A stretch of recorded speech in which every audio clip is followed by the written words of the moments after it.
Arrête de trouver des excuses pour progresser sur un instrument de musique et écoute ça, ça va peut-être t'aider à progresser. Voilà, tu peux mettre en favori.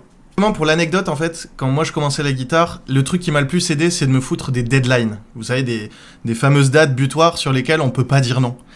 Alors c'est un peu compliqué, je dis pas, mais par exemple, pour l'anecdote, la fois où j'ai dû me surpasser dans ma vie, c'est que 2 mois avant le mariage d'un pote, le mec m'a demandé d'apprendre pour sa première valse, la valse Montagne Sainte-Geneviève de Django Reinhardt. Alors, pour beaucoup de musiciens manouches, c'est un truc très connu, qu'ils ont joué des centaines et des milliers de fois.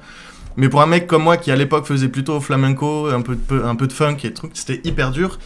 Et au lieu de me dire ah là là, je serais incapable, j'ai dit oui tout de suite avant même de réfléchir. Et après je me suis retrouvé un peu dans l'impasse et je me suis dit je ferai au mieux.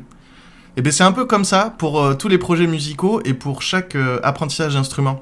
N'hésitez pas à vous dire, peut-être pas des trucs trop compliqués, mais vous dire tiens, il y a une scène ouverte, je m'oblige à y aller. Tiens, je me réserve le truc. Comme ça vous donne des vraies motivations et vous allez forcément bosser, de vous mettre une espèce de petit stress, un bon stress, je vous demande pas de vous mettre en PLS, mais de se mettre des petits stress comme ça, des dates butoirs, ça va vous aider à avancer et à vous surpasser un petit peu.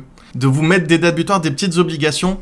Faut pas que ça devienne un boulot, je suis d'accord. Pour beaucoup, c'est une passion qui doit pas prendre trop de temps. Mais mettez-vous des petits objectifs qui vont vous obliger à avancer, parce que sinon on abandonne assez vite et je comprends très bien. Voilà, je fais des bisous.